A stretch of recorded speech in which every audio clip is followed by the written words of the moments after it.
kiosco haya vuelto, y haya vuelto más kiosco y más veraz. Ajá, kiosco veraz, compadre.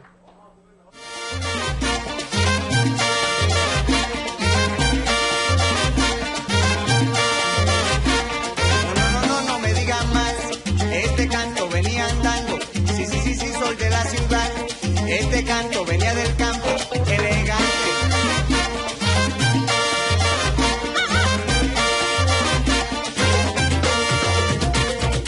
No me digan más. Amigas y amigos, bienvenidos al Kiosco Veraz. Hoy es 10 de abril, domingo 10 de abril.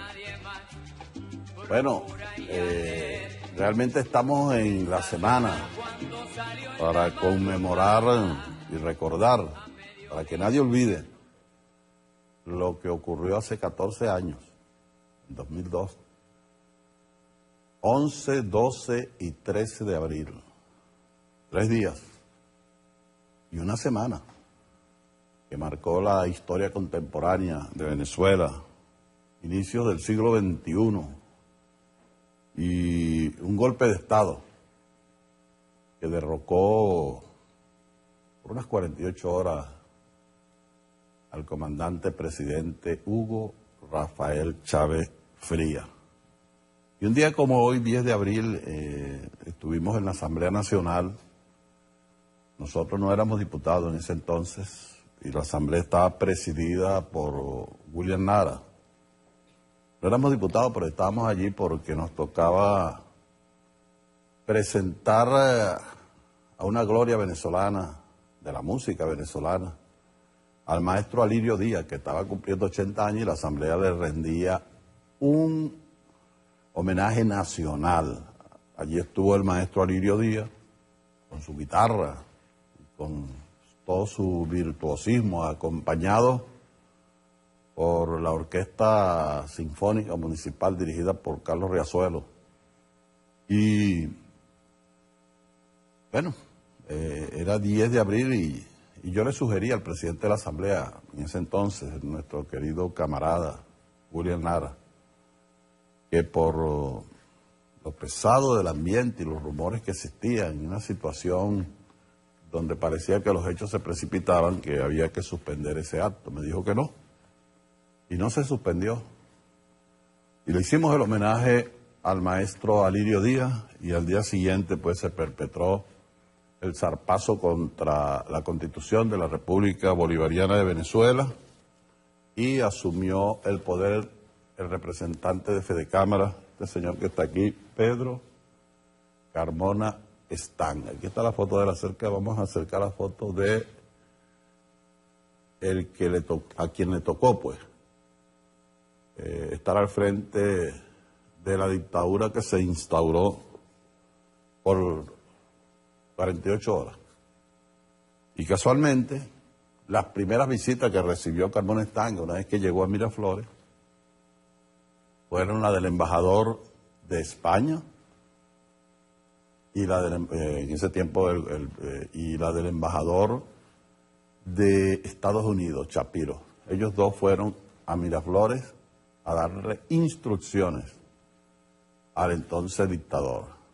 Por estos días España retiró su embajador aquí en Venezuela y llamó allá a nuestro embajador Mario Isea por unas palabras del presidente Nicolás Maduro, en nombre de un país, el nuestro, que está hasta aquí, frente a las intromisiones permanentes de la derecha española, del jefe del gobierno español,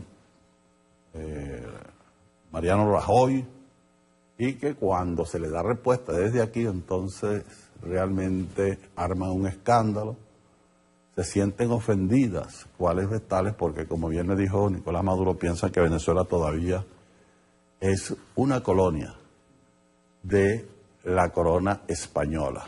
Bueno, el 11 de abril del 2002, el entonces embajador de España fue el primer embajador, junto con el de los Estados Unidos, los dos imperios, que fueron a visitar y a darle instrucciones a Pedro Carmona Están, aunque él diga en este libro que eso no era ninguna injerencia, ni que tampoco fueron allí a darle órdenes. Pero bueno, volvamos y vamos a seguir hablando sobre aquellos acontecimientos. Volvamos al presente.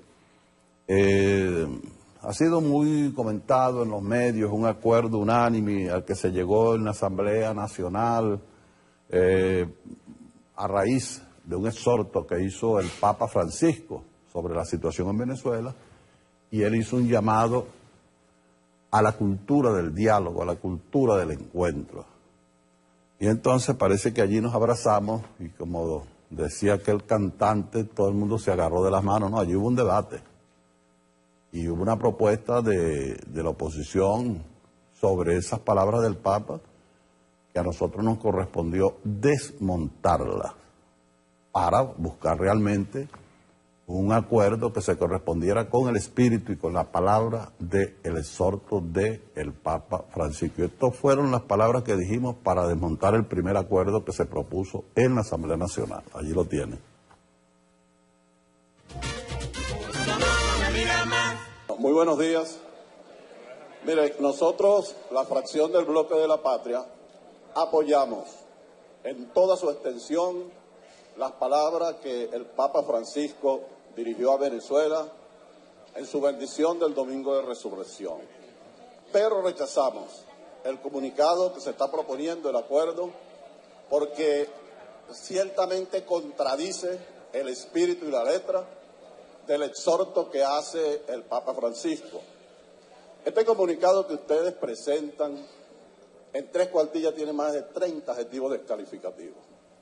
Ustedes tienen un extraño concepto del diálogo y la reconciliación. Dialogar y reconciliarse con el otro, pero poniéndole al otro la pata en el pescuezo. Y este comunicado, si ustedes lo escucharon, lo que hace es demandamos, exigimos, pero en ninguna parte hay un reconocimiento del otro, ni siquiera reconocimiento de los propios autores. Aquí parece que la violencia empezó con el gobierno de Hugo Chávez, y eso es un falso testimonio. Si nos leemos un libro del escritor Orlando Araujo llamado precisamente Venezuela Violenta, desde la conquista, que fue cruenta, aunque fue con la cruz y la espada, hasta el Caracazo, la guerra de independencia, la guerra federal, la dictadura de Gómez, el golpe a Isaías Medina Angarita, la caída de Pérez Jiménez, la década violenta que fueron los años 60, hasta el Caracazo y más acá, ustedes se van a conseguir que la violencia tiene otra naturaleza. Por lo tanto, cuando ustedes levantan ese falso testimonio, ustedes se apartan del 8º mandamiento, de la ley de Dios, de las tablas de Moisés, y eso está contenido en este documento. Este documento no llama ni a la reconciliación ni al diálogo. El Papa Francisco nos reconcilia con la iglesia de los pobres y lo ha dicho reiteradamente. Aquí se dice que en este proceso ha aumentado la desigualdad social. No es eso lo que dicen los indicadores, ni lo que reconocen todas las organizaciones del mundo. Si en algún país se ha estrechado la brecha entre los pocos que tenían mucho y los muchos que no tenían nada, es en la República Bolivariana de Venezuela, con sus programas de inclusión social. Un opositor de sección, Teodoro Pekov, en alguna entrevista le hacía un solo reconocimiento a Hugo Chávez. Dijo, puso en la agenda política el tema de la pobreza. Y ese tema de la pobreza es el que está poniendo el Papa Francisco desde que llegó al Vaticano como sumo pontífice. Eso no está en este documento. Nosotros venimos transitando el camino de la Iglesia Católica por la justicia social, esa iglesia de él de Cámara, allá en Brasil, la iglesia de Camilo Torres y de Domingo Laín en Colombia, la teología de la liberación, esa iglesia del padre Guaitá, aquí en Venezuela, que fue expulsado justamente por el puntofijismo bajo un gobierno social cristiano, esa iglesia de los barrios, esa iglesia de los pobres. Miren, José Martí, en sus versos sencillos, escribió, todos ustedes lo saben y lo sabemos, cultivo una rosa blanca para el amigo sincero que me da su mano franca. Esa es la parte fácil. La difícil es para el cruel que me arranca el corazón con que vivo, también cultivo una rosa blanca. Aquí no. Esto es una requisitoria. Parecería ser que ustedes subieron a los cielos y bajaron a juzgar a los vivos y a los muertos. Aquí esto es un juicio. Aquí a cada uno de los poderes del Estado se le aplica una penitencia, uno por uno. Este es un documento, para utilizar el título de una novela de Argenis Rodrigo, escrito con odio, y por lo tanto se aparta del espíritu que guió al Papa Francisco. El secretario del Departamento de Comunicación, esta es la última noticia del día miércoles, de la Conferencia Episcopal Venezolana, dice lo siguiente: el Papa no dice con relación a ninguna parcialidad política, sino en busca del bien común. Más adelante dice: el exhorto del Papa está dirigido a todos quienes tienen responsabilidad en el país, independientemente del bando que sean. El llamado para el diálogo es para todos, pero el diálogo pasa y la reconciliación uno, arrepentimiento de parte y parte de la falta que podamos haber cometido. Pero el infierno está aquí y parece que todos ustedes fueran unas carmelitas descalzas. Aquí no hubo un sabotaje petrolero, aquí no hubo un golpe de Estado, aquí no hubo una tensión, aquí no hubo guarimba, aquí no se trató de destruir la economía de este país. Por lo tanto, nosotros vamos a proponer, señor presidente, un comunicado de acuerdo, sin calificativo. Aprendimos de Vicente Huidobro que el adjetivo, cuando no da vida, mata. No queremos matar ese diálogo. Por eso le pedimos que cuando yo le entregue este proyecto de acuerdo, también sea leído y que ustedes regresen al octavo mandamiento y dejen de estar levantando falsos testimonios aprovechando la palabra del sumo pontífice. Muchas gracias.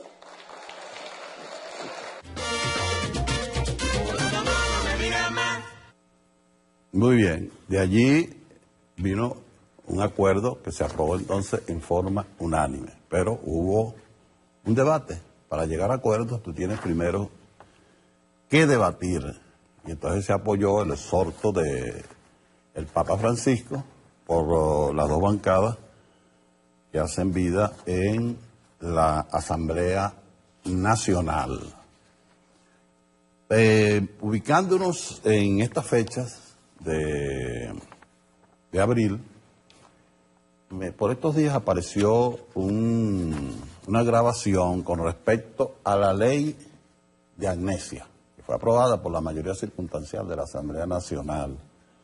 Y en esa grabación, que fue emitida por Venezolana de Televisión y otros canales, uno de los inculpados, una abogada que es la que redacta la carta, le pregunta a todo el mundo: mire, ¿cuál es su delito para meterlo aquí? Ah, mi delito fue que le entré a pedrada a fulano, que mandé a ahorcar al otro, y yo fui el que puse la guaya. Entonces ella va anotando allí para hacer esa ley que ellos aprobaron. Y es el caso de un oficial que estuvo al lado de Carmona Estanga, y cuando le preguntan por su delito, él dice que no, que eso fue un invento que hizo en República Dominicana el entonces embajador, eso fue en el año 2006, Francisco Belisario Landis. En realidad aquí está, yo tengo aquí estos documentos donde el embajador entonces de Venezuela, en la República Dominicana, se dirige a la Cancillería y ciertamente pues señala qué fue lo que pasó. No es que el embajador inventó un delito, es que este señor tenía una acusación por rebelión civil, por eso andaba huyendo, apareció por República Dominicana y el embajador cumplió con su deber de alertar a las autoridades venezolanas y también a las autoridades de República Dominicana y de la Interpol. Aquí está una orden de aprehensión para ese ciudadano del juzgado 19º de control de primera instancia del circuito judicial penal del área metropolitana de Caracas. Belisario Landis, el embajador entonces, lo que hizo fue cumplir con lo que le correspondía a él como embajador. Aquí hay recortes de prensa de cuáles eran las personas que después del golpe de Carmona, pues se fueron solicitados por los tribunales. Quienes se pusieron a derecho gozaron después de una amnistía que decretó el presidente Hugo Rafael Chávez Frías y quedaron en libertad. Quienes no estaban a derecho, pues sigue empezando sobre ellos la requisitoria que libraron los tribunales de la República y que es lo que aclara el entonces embajador en Venezuela, ante la República Dominicana el general de división Belisario Landi, hoy diputado en el Consejo Legislativo del Estado Anzoátegui. Si esas personas que realmente quieren que los metan en esa amnistía a la carta tienen que decir el delito que cometieron, no pueden estar inventando que fue que, porque si inventan el delito, entonces no van a ser beneficiados por la amnistía a la carta que fue aprobada por la mayoría circunstancial de la Asamblea Nacional. Hacemos una pausa y ya regresamos al Kiosco Veraz.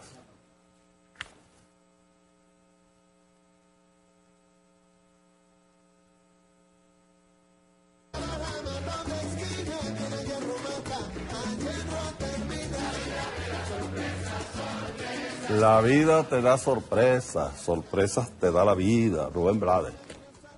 ¿Y por qué Rubén Blades? Bueno, porque Rubén está muy molesto debido a que hay una campaña en contra de su país a raíz de la publicación de los denominados Panama Papers, o papeles de Panamá.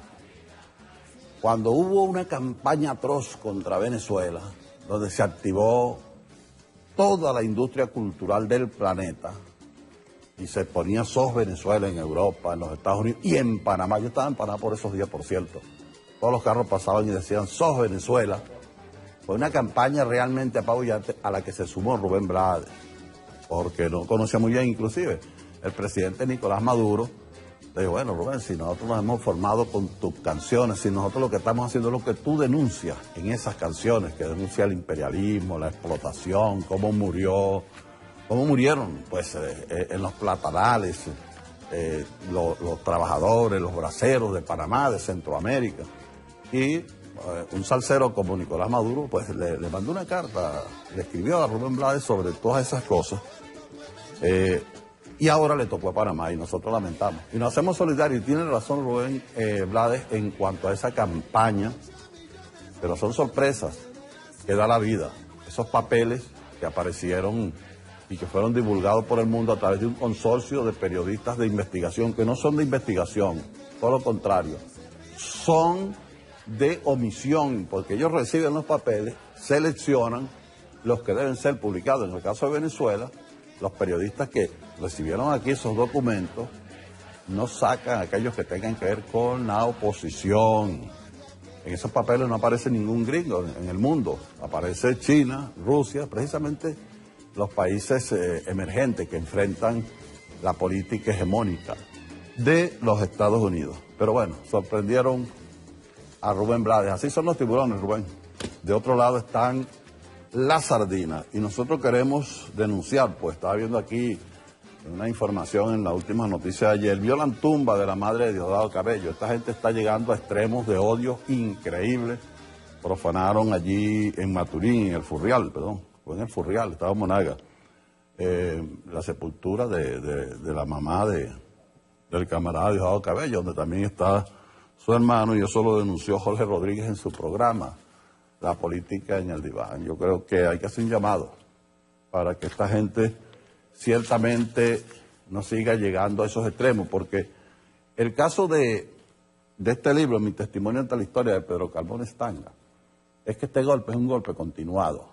El golpe de Carmona, ¿no?, que fue develado, fue derrotado, pero continuó. Acuérdense que unos meses después vino el sabotaje petrolero, después vinieron las guarimbas, después fueron a una abstención para deslegitimar a la Asamblea Nacional y no lo lograron. Y luego, hasta la muerte del presidente, vino la elección del presidente Nicolás Maduro y aquel llamado a la violencia que dejó esa misma noche más de 11 muertos, las guarimbas del año pasado, y eso va acompañado de acciones hasta en lo simbólico. Cuando se saca el retrato del libertador Simón Bolívar, de la actual Asamblea Nacional, con frases destempladas, se recuerda a este señor, a Pedro Carmona Estanga, que un 11 de abril, pues, encabezó una marcha, la llevó a una emboscada y un 12 de abril llegó a Miraflores, como lo dice él aquí en este libro. Es increíble porque en el libro él dice que la Guardia de Honor y que lo traicionó, porque no se le paró firme, si la Guardia de Honor nunca estuvo con él.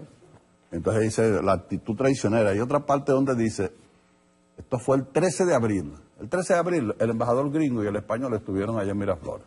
Pero después estuvo el pueblo. Y ya ellos se habían ido. Casi que los consiguen allí. Hubieran tenido que salir corriendo también. Dice Carmona Estanga, página 149.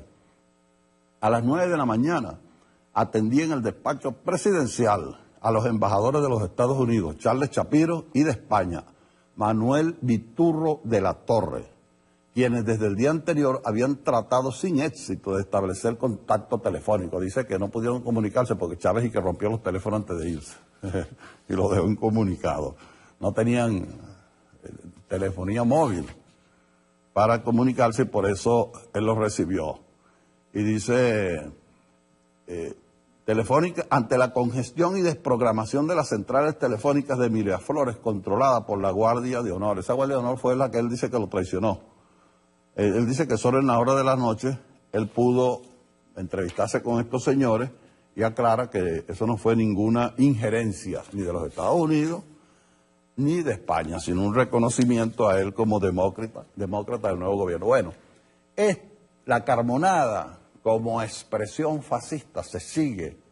Lo que primero que hizo Carmona fue mandar a retirar, aunque él dice que no, el retrato de Simón Bolívar del Salón Ayacucho de Miraflores. Lo primero que hizo el nuevo presidente de la Asamblea fue retirar el retrato de Simón Bolívar de la Asamblea Nacional. Y esta semana borraron los ojos del comandante que están en la parte alta del edificio administrativo de la Asamblea Nacional. Esto sigue ocurriendo, pero la campaña de los medios, que es maquillar al fascismo, dice que la Asamblea Nacional realmente ahora es como una especie de convento, de un templo de la decencia, del buen trato, que ya se fueron las hordas chavistas y que ahí ni siquiera se dice grosería.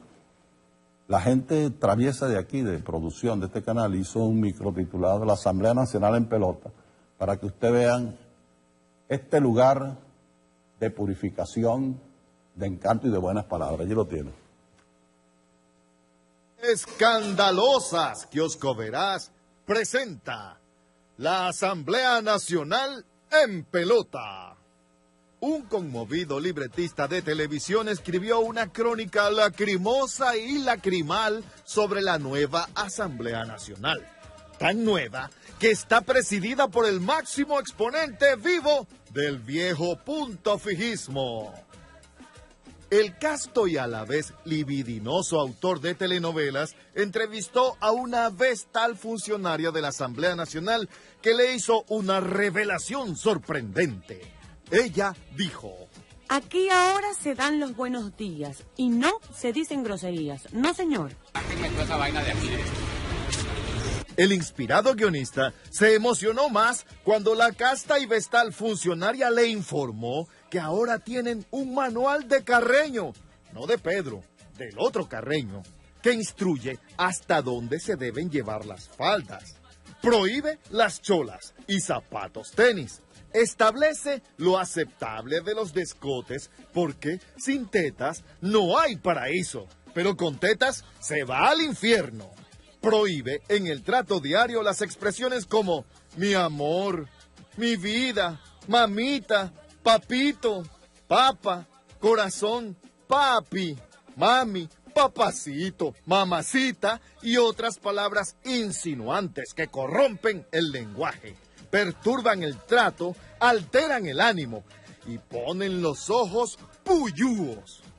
Lástima que cuando el libretista de la tele oía aquel rosario de castidad, de moral y buenas costumbres, transmitieron el mitin del presidente de la Asamblea Nacional en la calle Hélice de Chacao. Esto fue lo que vio el asombrado poeta de las telenovelas culturales. Si será bolsa, si será pendejo. Tenemos un montón arrechísimo aquí. Y echándole bola. Enculillado. Culillo. Para ustedes. No servió para un carajo. ¡No! ¡Coño, Silvia! ¡Oh, no! ¡Ajá! arrechera. Mira qué pendejo. Mi pendejo. Producciones Escandalosas, Kiosco Veraz, presentó la Asamblea Nacional en pelota. Bueno, después de ese uso, a mí no, tampoco es que yo sea una bestia y que me vaya a sorprender con ese tipo de lenguaje. Uno al fin y al cabo ha pasado por el mundo, pero como los medios nos presentan, pues una especie de templo del lenguaje, de allí salió a borrar los ojos de Chávez directamente de ese striptease que se hizo ahí en la calle, ese es en la calle Hélice. De hecho, acaba de decir que la Carbonada sigue, todavía están borrando los retratos de Hugo Chávez. ¿Qué cosa con el presidente Chávez? Tumban los retratos, borran los ojos y sigue apareciendo el comandante Chávez. Mientras estaban quitando eso, unos artistas estaban colocando los propios ojos del comandante en las torres del centro Simón Bolívar. Y por cierto, que está reunido aquí en Venezuela la red de intelectuales, y artistas en defensa de la humanidad, en solidaridad con todas las agresiones de la que es blanco hoy la República Bolivariana de Venezuela, pero no solamente la República Bolivariana de Venezuela. Todos los gobiernos progresistas de América hoy están siendo blancos de una arremetida de la derecha internacional, guiadas por el Pentágono. Estos documentos que aparecieron, que se llaman los papeles de Panamá y que realmente tienen indignados a Pedro Navaja y a Rubén Blades también, este consorcio internacional de periodistas, el vocero de los Estados Unidos, el señor Eric Shore, reconoce que esos son periodistas financiados por el USAID, que son realmente fachadas de la Casa Blanca, del Pentágono, de los Estados Unidos. Son periodistas que o sea, tarifados. Vergonzoso realmente que reciben dinero de una potencia extranjera y que se quieren presentar como investigadores cuando son cualquier cosa. Pues esos son datos que le dicen, esto es lo que tú vas a publicar, esto es lo que tú no debes publicar. Por cierto, estaba leyendo yo en una columna de Clodovaldo Hernández, y él decía, tiene una columna, tiene un párrafo en esa columna que se llama Minuto Loco, y dice, a que no investigan voy. Por lo siguiente, él dice, el diputado Freddy Guevara, de Voluntad Popular, ha dicho que la Comisión de Contraloría de la Asamblea Nacional investigará el mega escándalo mundial denominado Papeles de Panamá, en el que hay más de 240,000 menciones de la palabra Venezuela. Gente con cierto rodaje político, en cambio, dice que eso no ocurrirá, pues si salen a la luz los principales implicados venezolanos en ese asunto, la oposición quedará peor parada que el gobierno, ya que el país del canal ha sido uno de los destinos favoritos del antichavismo rabioso y en particular de todo género de empresarios estafadores de alta y baja laya. Freddy Guevara dijo, que la Comisión de Contraloría iba a investigar sobre esos papeles, pero Clodovaldo le apuesta a que no lo van a hacer. Le va a ocurrir lo mismo que pasó cuando se instala la Asamblea. Ellos llegan diciendo que ellos iban a investigar los capitales de la compra y venta de medios de comunicación aquí en Venezuela. Pues no lo han hecho. Parece ser que algo ocurrió, que algo vieron en ese manejo de dinero y de compra de medios de comunicación y no lo hicieron. Pero como son 11 millones de documentos, algunos tocan a algunas personas de la derecha, por lo menos. Aparece implicado Vargas Llosa, que se la pasa atacando a Venezuela. Y aparece que tiene una empresa, o registró una empresa en uno de los paraísos fiscales. Y Vargas Llosa, como buen novelista, dice, no sabía nada de esa cuenta. Eso le pasa a los escritores. Yo que he incursionado, a veces uno escribe cosas y entonces llega un momento que tú no sabes si la cosa es ficticia o si es verdad. Por eso yo entiendo aquí, uno no sabía al fin y al cabo si García Márquez realmente nació en Macondo o en Aracataca. Así mismo, el hombre, y sobre todo Vargas Llosa pierde la memoria cuando se trata de dinero. Aquí aparece que con su esposa registró una empresa y ahora resulta que él dice que no se acuerda de eso, que no se acuerda de ese asunto, igual que Macri de Argentina. El señor que está diciendo y pidiendo ética y honestidad a los argentinos, que está, bueno, despidió a casi la mitad de la Biblioteca Nacional. Este sí es verdad que se volvió loco. No solamente empezó a despedir a gente de las empresas como la telefónica, la electricidad, ahora la agarró con la Biblioteca Nacional.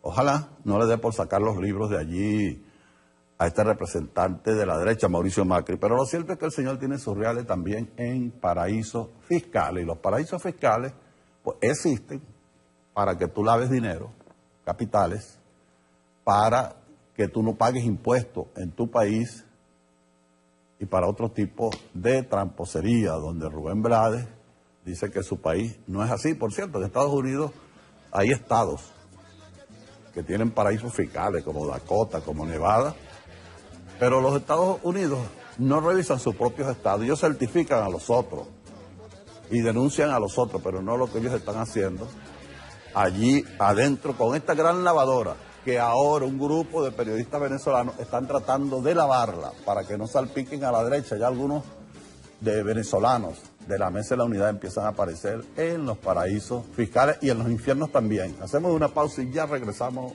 al Kiosco Veraz.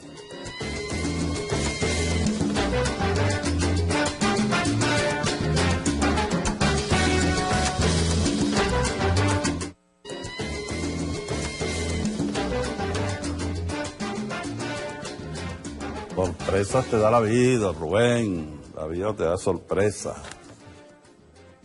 ¿Qué dirá Camilo Manrique? Camilo Manrique falleció por palos que daba el Mayoral. Esas son las canciones de Rubén Blades, del gran Tito Curé. Esas son las canciones de la sardina contra el tiburón. Y ahora en esta arremetida, no solamente contra Venezuela, contra Panamá, la patria de Rubén, Argentina, país de los grandes mitos de América Latina, de Perón, Carlos Gardel, el Che Guevara, la Nicaragua de Sandino, el Ecuador, el presidente Correa, la Bolivia de Evo Morales, el Brasil de Dilma Rousseff y de Lula, todos están siendo hoy blancos de esta gran arremetida del imperio. Por cierto, aquí estoy viendo las últimas noticias del día de hoy, domingo, y trae aquí una reseña bien interesante. Aquí la tienen ustedes, aquí está esta foto. Esta es una foto de unos anaqueles vacíos y de una señora con una silla de ruedas, disculpe, un carrito de un hipermercado. Bueno, esta foto le dio la vuelta al mundo, del Nacional la publicaron y decían que esto era en Venezuela. No quiere decir que en Venezuela no haya escasez, pero esta foto que utilizaron, como muchas que utilizan de nuestro país, no se corresponden con el país. Esta foto fue tomada en Nueva York. Se anunciaba un huracán, creo que se llama el huracán Irene, y una reconocida fotógrafa, periodista norteamericana, tomó esta foto y esto recorrió el mundo. Y entonces pusieron que realmente era una foto de Venezuela y de la situación. Son piratas hasta en eso. El Nacional la publicó y la mandó para el resto del mundo. La imagen, que no pertenece a un supermercado venezolano, fue desmontada por el diario El Mundo de España, imagínense ustedes, y fue utilizada por ellos mismos.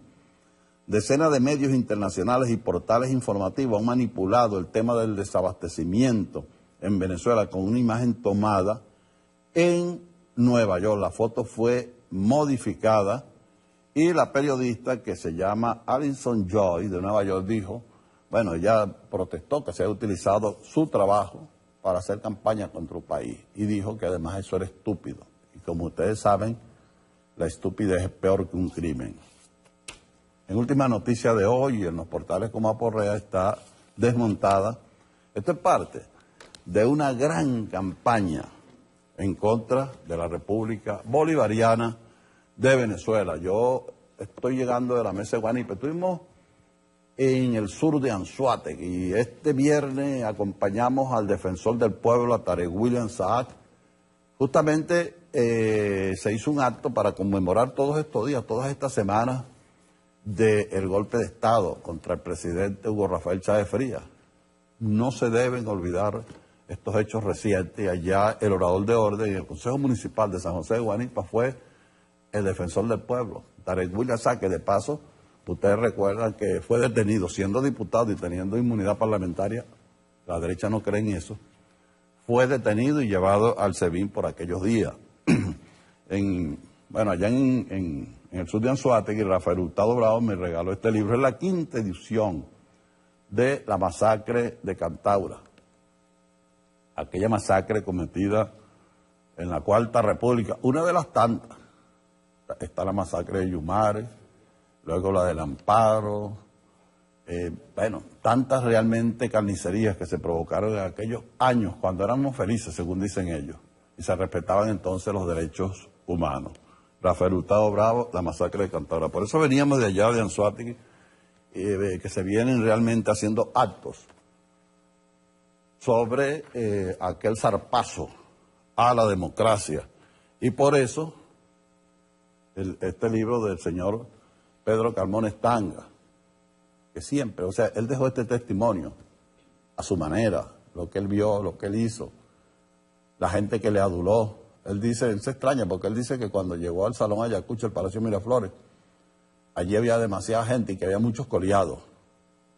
Y resulta que esos coleados después fueron enjuiciados por golpistas, porque hay gente arrocera, ¿no? Vieron que se estaba celebrando algo allí y se metieron en Miraflores, detrás de Carmona, y después se los llevaron presos. Y dijo, no, pero si yo lo que estaba era ahí porque estaban celebrando algo y todo el mundo. Entonces, aquí Pedro Carmona no aclara a quién le picó el ojo. Usted sabe que hay un momento cuando él se está juramentando que él le pique el ojo a alguien. Y ese alguien se sintió excitado, conmovido, y le dijo, te queremos, Pedro. Ese personaje tampoco lo han... Bueno, algunos dicen que ya está identificado. ¿Quién fue el que pegó ese grito sublime, conmovido? Y aquí Carmona va relatando, ustedes leen esto, y esto está realmente entre el humor, lo que no es humor, la gente que él nombró ministro y después dijo que él no los había nombrado, pero Carmona aquí Estanga se siente adolorido de que después no lo quieran reconocer. El mismo Ramos Alú declaró, Carmona nos rayó. Y entonces Carmona le respondió, pues tú estabas rayado antes, yo no te rayé a ti. Bueno, esas son las discusiones de esta derecha que realmente asaltó el poder en aquellos días. Aquí está también quienes estuvieron en el famoso decreto de Carmona, que después dijeron que ellos no lo firmaron ni lo hicieron. Por cierto, que esta gente que hoy dice que el Tribunal Supremo viola la Constitución porque, como desde la Asamblea Nacional, estos señores ganan la Asamblea Nacional el 6 de diciembre, y ellos piensan que ganaron todo el poder. Por eso ellos arremeten desde la Asamblea Nacional contra el Poder Ejecutivo, que no lo tienen, el Poder Judicial, que no lo tiene, el Poder Ciudadano, que no lo tiene, y el Poder Electoral. Son 5 poderes. Ellos ganaron 1, pero ellos creen que los ganaron todos. Y por eso viene toda esta arremetida en contra de los demás sectores. Pero cuando dieron este golpe, ¿saben? Ellos violaron esta Constitución, mejor dicho, no la violaron, la derogaron prácticamente en los hechos. Desconocieron todos los poderes, la Asamblea Nacional, que es lo que están haciendo ahora, pero lo quieren hacer desde la conquista de uno de esos poderes, que es la Asamblea Nacional. Es lo mismo. Desconocieron esta Constitución y la iban a sustituir porque, bueno, tenían que cubrir las cosas con algo. El decreto no les servía para eso, el decreto de Carmona, con un estatuto constitucional que iban a redactar sus abogados, los mismos que están hoy haciendo esas leyes express, para sustituir una Constitución aprobada por el pueblo en referéndum, por primera vez en la historia de América Latina, no sé si del mundo, con un estatuto constitucional que lo iban a hacer los mismos abogados que hoy están haciendo las leyes que aprueban entre gallos y medianoche en la Asamblea Nacional. ¿A quién enfrentaron ellos ayer y a quién siguen enfrentando hoy? A Chávez, y hoy al legado del presidente Chávez, y a quien realmente tomó el relevo de la revolución bolivariana, que es el presidente Nicolás Maduro. Por todos esos desiertos pasó y los enfrentó el comandante Hugo Chávez. Y en su homenaje y en su honor y por su nombre vamos a ver un video titulado Todos los desiertos del presidente, que fue parte de la épica de Hugo Rafael Chávez Frías. Ahí lo tienen. Producciones históricas Kiosco Veraz presenta Todos los desiertos del presidente. ¿Cuántos desiertos le ha tocado atravesar al líder de la revolución bolivariana? ¿Cuántos le faltan desde la prisión de Yare hasta el cáncer de 2011? ¿Cuántos desiertos lo acechan? Con su memorable frase, Por ahora, el comandante Hugo Chávez, entonces de 38 años, asumió ante el país la responsabilidad de la rebelión militar del 4 de febrero de 1992.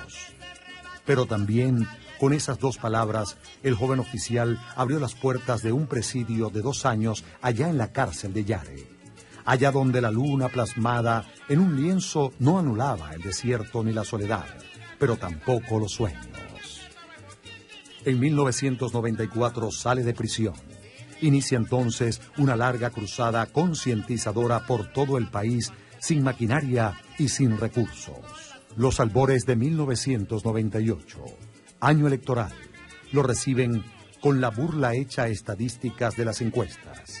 Los números no le dan al candidato Hugo Chávez ni el 5%. Y es que llegó la hora del pueblo. La hora en los sondeos le dan una oligarquía montada a caballo y una reina universal de belleza. Expresiones bipartidistas de una cuarta república frívola, banal y decadente. Contra aquellos pronósticos iniciales, el 6 de diciembre de 1998 es elegido presidente de la República. Sobre esta moribunda Constitución haré cumplir, impulsaré las transformaciones democráticas. Esto no significaría el fin de los desiertos, como diría el martirizado emperador azteca Cuauhtémoc. Su presidencia no sería un lecho de rosas. En diciembre de 2001, la patronal Fede Cámaras convoca a un paro nacional que será el preámbulo de una conspiración gigantesca urdida en Washington y ejecutada en Venezuela. 4 meses después, el 11 de abril de 2002, estalla el segundo paro patronal con el agregado de la meritocracia gerencial enquistada en la vieja PDVSA. Una marcha opositora es desviada hacia Miraflores y emboscada en forma cruenta por francotiradores de la misma oposición. Se estaba frente a un golpe de Estado. Yo, Pedro Carmona Estanga, en mi condición de presidente de la República de Venezuela, juro ante Dios Todopoderoso, ante la patria y ante todos los venezolanos, restablecer la efectiva vigencia de la Constitución de la República de Venezuela de 1999. Otro desierto se abre ante el líder bolivariano en un periplo que va de Miraflores a Fuerte Tiuna, Turiamo y La Orchina. Este desierto terminó con la estampida de los golpistas el 13 de abril, cuando el pueblo rodeó Fuerte Tiuna y Miraflores. La dura travesía del siguiente desierto tuvo una duración de 2 meses con el sabotaje petrolero que siguió a la rocambolesca y trágica toma de la Plaza Altamira. La producción de petróleo es reducida a 20.000 barriles diarios. Las largas colas se hacen paisaje frente a las estaciones de gasolina o para adquirir las bombonas de gas del pueblo humilde. Los golpistas suspendieron el béisbol y la Navidad. Los tanqueros petroleros fueron fondeados frente a los puertos venezolanos. Ningún país del mundo aguanta una arremetida de estas dimensiones. Fanfarronean los saboteadores de PDVSA. Derrotado el sabotaje petrolero, el destino preparaba otro desierto, otra prueba de fuego. Un cáncer diagnosticado en 2011. En el interín hubo guarimbas, referendos, firmas planas, campañas internacionales y terrorismo mediático permanente. El propio presidente, con coraje y gallardía, anunció al pueblo de Venezuela la realidad de su enfermedad. Comenzó, por tanto, y de inmediato, otra serie de estudios especiales, citoquímicos, citológicos, microbiológicos y de anatomía patológica, que confirmaron la existencia de un tumor abscesado, con presencia de células cancerígenas, lo cual hizo necesaria la realización de una segunda intervención quirúrgica que permitió la extracción total de dicho tumor. Así como informó sobre su golpeada salud y de las sesiones de quimioterapia, de igual manera comunicó su triunfo sobre la adversidad. Esta vez, la solidaridad de su pueblo se manifestó en todos los rincones del país con el grito de ¡Pa'lante, comandante! ¡Pa'lante, comandante! ¡Pa'lante!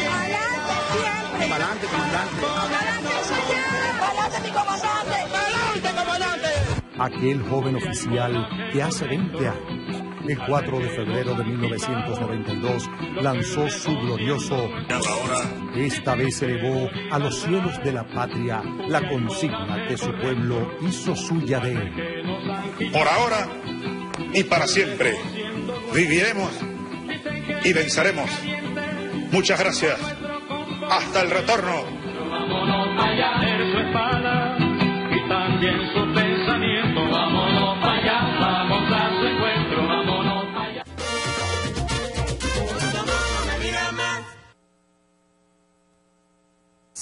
Sigue todo ese proceso contra la revolución bolivariana. Por eso se falsifican fotos, textos, la realidad. En esa campaña, desde el exterior y aquí dentro del país, ahora mismo hay denuncias en la Comisión Interamericana de Derechos Humanos de gente que les pagan para que vayan allá a hablar en contra de su país. Se miente descaradamente, así como con esa foto que se tomó en Nueva York y que aquí un diario que ha sido particularmente obsesivo en contra de Venezuela, El Mundo de España, explica cómo, bueno, y el ABC de Madrid y El País de España, realmente a los españoles no les gusta nada que suene a bolivariano. ¿Cómo será que para atacar a Podemos, el partido español que realmente está dando la hora allí, que les está latiendo en la cueva, los acusan de bolivariano? De bolivariano porque ciertamente esa expresión les suena durísimo allá en las Europas, ¿no? Bueno, aquí en la foto esta que inventaron y que le hicieron recorrer el mundo y que la publicaban, el propio Mundo dice cómo lo hicieron y dice, el diario español El Mundo afirmó que la foto fue modificada para que no pudiesen leer los carteles en inglés, porque fue en Nueva York, entonces la modificaron. Y se recortó y pixeló para eliminar detalles que pudieran desvelar dónde fue tomada. La gráfica comenzó a difundirse en los diversos medios y blogs en 2012 y desde entonces se ha seguido utilizando por medios extranjeros y venezolanos. La misma es propiedad de Reuters y fue tomada el 26 de agosto del 2011 por la fotógrafa Alison Joyce en Nueva York, según lo demuestra la base de datos de la agencia, donde aparece la fecha, la hora y una leyenda que no deja lugar a dudas. La autora de la fotografía aseguró que es, comilla, una mentira, eso no tiene nada que ver con Venezuela y yo tampoco, e indicó que no sabe cómo salió a rodar ni quién lo hizo. La imagen también burló las reglas de seguridad de Google, gracias a que la imagen ha quedado indexada cientos de veces de forma errónea en el buscador. Cuando se busca desabastecimiento en Venezuela, el buscador asumió como tal y coloca esa fotografía falsificada de Venezuela, como el Diario Nacional falsificó una entrevista de Ignacio Ramonet, como mató gente durante el sabotaje petrolero que luego aparecieron hablando con el presidente Chávez en su programa Los Presidentes, como hoy su titular principal es pobreza aumentó en los años de mayor ingreso petrolero. Es decir, y dice, aseguran que los programas no beneficiaron a personas sin recursos. Es decir, que las casas de la Misión Vivienda, el 1.000.000 de viviendas, según el Nacional, no se lo dieron a los pobres, sino a los millonarios que están ahorita apareciendo en la lista esa de los papeles de Panamá. Y por eso será que ellos quieren ahora privatizarla. Es decir, que todas las misiones sociales, la atención médica, los millones, los 3 millones de pensionados que existen ahora, no son pobres según el Nacional. Aquí dice, aseguran que programas no beneficiaron a personas sin recursos. Y cuando el PNUD, que es el índice de las Naciones Unidas, el programa de las Naciones Unidas, de la OEA, de la CEPAL, dice que en Venezuela bajaron los índices de pobreza, el Nacional inventa esto porque forma parte de una campaña de mentiras, de montajes en contra de la República Bolivariana de Venezuela. Es la carmonada permanente desde los medios de comunicación social y desde todo lo que es el simbolismo. Es eso que ustedes ven a un presidente de la Asamblea encaramado en una torre, borrando los ojos de Chávez, y le dan con la pintura y lo vuelven a quitar, y los ojos siempre están allí y siempre los están siguiendo. El próximo domingo nos veremos aquí en el Kiosco Verá. Muy buenos días, feliz día.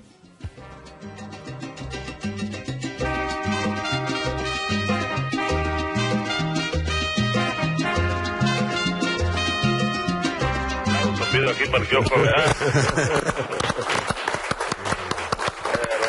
Darle a todo el equipo de producción y a todos los trabajadores del canal.